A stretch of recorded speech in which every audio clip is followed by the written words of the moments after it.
زمانگ دا قرآن شریف دا رحمتونو برکاتونو نا ڈک کتاب دے. دا قرآن پاک دا نازلېدو نه مخکې زمانگ دا دی قرآن پاک یو یو آیات خپل برکتونه خولی دی. دا نوح علیہ السلام په زمانه کې یو عظیم طوفان راغلو او هغه طوفان کې دا ټوله دنیا ډوبه شوله. انسانان، حیوانات، نباتات، جمادات دا ټول هر څه اوبو کې ډوب شو. شپږ میاشتې دنیا ډوبه وه. خو دغه طوفان کې نوح علیه السلام سره 80 ملګري په ټوله دنیا کې صرف 80 مسلمانانو او دغه 80 مسلمانانو ته الله نجات ورکړی دی، نور ټول ډوب شو. نوح علیه السلام د الله په حکم کشته جوړه کړله او د کشته ته چې دا 80 مسلمانان ختله نو دوی زمونږ د قرآن شریف د یو آیات تلاوت کړو. بسم الله مجریها و مرساها ان ربی لغفور رحیم. نو دې آیات خپل برکت وخو چې ټوله دنیا ډوبه شوه او د دې آیات د برکته د 80 مسلمانان الله بچ کړل. نو یو آیات خپل برکت خولی دی. دا ابراهیم علیه السلام په زمانه کې نمرود یو ظالم بادشاه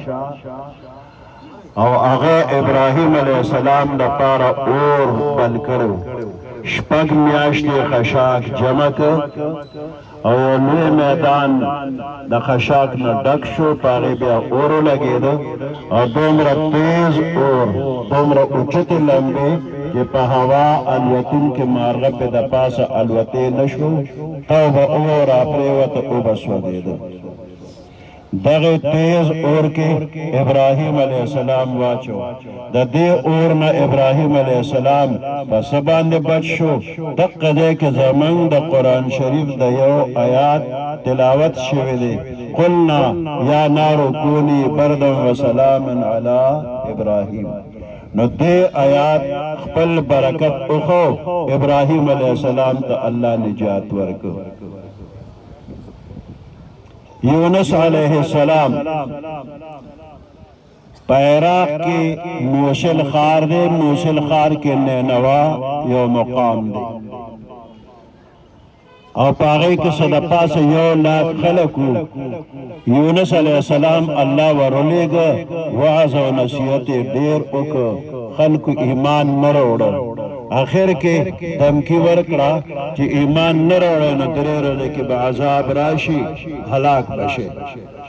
په 3 ورځ باندې عذاب یا علامې د عذاب راغلی نه وې. یونس علیه السلام د دغه ځای نه هجرت وکړ، دریاب غاړې ته ورسېده، یو کشتۍ ډکه وه، هغې ته اشاره وکړه، اوله غاړې ته راله، یونس علیه السلام یې کشتۍ کې کېنو. کشته د دریاب منځ ته ورسېدله، په ډوبېدو شوله.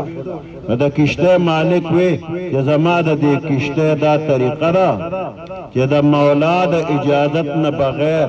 راغلی غلام زما کشتۍ کې کینی، کشتۍ ډوبېږي. نو که تاسو کې څوک داسې وي چې د مولا د اجازت نه بغیر راغلي نو مهرباني وکړئ هغه سیند ته ودانګئ، دا نور به بچ شي که نه ټول ډوبېږي. بل روایت کې دی چې کشته مالک وی سورلی زیات دي، اورلوډ د وزن زیات دی، یو کس د قرباني ورکړي سیند ته به ودانګي، نور به بچ شي که نه ټول ډوبېږي. یونس علیه السلام ځان پیش کوي، کېنه ته ښه سړی ته به بیا قراندازي وکړه. په قراندازۍ کې د یونس علیه السلام نوم راغی، په ټولو ورته اوس د نوم په قراندازۍ کې راغلی سیند ته ودانګه.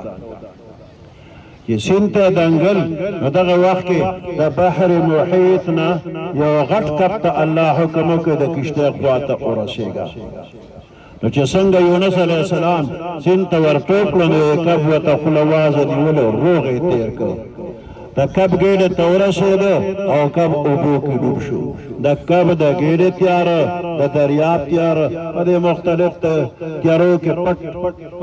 د دنیا خلک خبر نه دي چې یونس علیه السلام کم حال کې به کم ځای کې به یوسف دغه ځای کې زمونږ د قرآن شریف د یو آیات تلاوت د کب ګیډه کې شروع کړو لا اله الا انت سبحانك انی كنت من الظالمین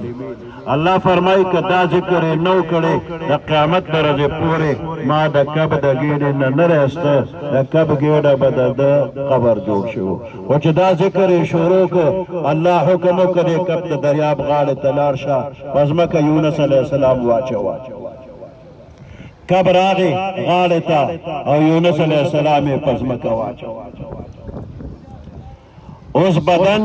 اوبړی اوبړی کچه کچه دی که مچ ماشي پکې نه هم تکلیف دی او که د انور شعاع پې لګي نو هم تکلیف دی جبرائیل علیه السلام د الله په حکم د جنت نه د کدو زړې راوړه په ځمکه کې ښخ کړه هغه زرغون شو غټې غټې پاڼې وکړل سوری جوړ شو د ځنګل اوسو ته حکم وشو هغوی راله پیه ورکړل بدن کې طاقت راغی او بیا دغه خپلې علاقې ته واپس راغی خلکو استقبال وکړو د ده په لاس ایمان راوړه نو دې ځای کې زموږ د قرآن شریف یو آیات خپل برکت وښو عادیان سمودیان یو زورور قوم و پهلوانانو هر چاته به پتون و من اشد منا قوه زما د زوره د طاقت څوک شته د چهارشنبې په ورځ سیلی راله تیزه او بل چهارشنبې پورې اته ورځې اوه شپې یو شانتې سیلۍ وچلېدله او دومره تیزه سیلۍ چې آبادي هم ونړوله ونې د جرړې نه وویستلې او هغه پهلوانان چې بل ته به پتون وو هغه یې په هوا کې اوچت کړل او د بره نه یې راخلاص کړل چې ځمکې له به راغې سر په ځمکه ولګېده د نور بدن زور به پرې راغې د سټ به یو چمخ نارې کړ او تس نس به پرېوته دا د الله د قدرت د هوا خزانه وه او یوه خزانه په هغې کې د ستنې د څوم عمره سورې وشو دومره تیزه هوا را ووتله چې د ټول قوم جرړې وویستې او کمې فرشتې چې پې مقرر وې هغوی په لاسو کې قابو کولی نه شوه حضرت عمر رضی الله تعالی عنہ فرمای وی دا د الله د قدرت په خزانو کې یوه خزانه وه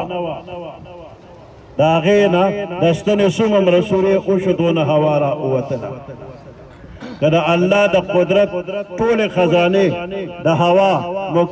مکمل کلو شي او دغه سیلی طوفان کې ما څوک ورواچي او زه د خپل قرآن د خپل زړه پورې جفت ونیسمه نو والله چې دغه طوفان زما په اوږه پروت رومال پلو به م ونه خوځوي خو دا خپل قرآن دې زړه پورې جفت ونیسم نوح علیه السلام ته د یو اسمان نه او د یوې ځمکې نه اوبه را ووتلې که ما ته د اوو اسمانو د اوو ځمکو نه اوبه راشي او دغې طوفان کې ما څوک ورواچي خو دا خپل قرآن دې خپل زړه پورې جفت ونیسمه دا طوفان ما ته نقصان نشي راکولی ابراهیم علیه السلام ته نمرودیانو شپږ میاشتې خشاک راجمع کړ که ما ته د اوو دوزخو اور راجمع کړي شو دې کې مې څوک واچي خو دا خپل قرآن دې خپل زړه پورې جفت ونیسمه دغه اور ما ته څه ویلی نشي نو د قرآن پاک د یو آیات خپل برکتونه خولی دي مولانا صاحب الله دې غریق رحمت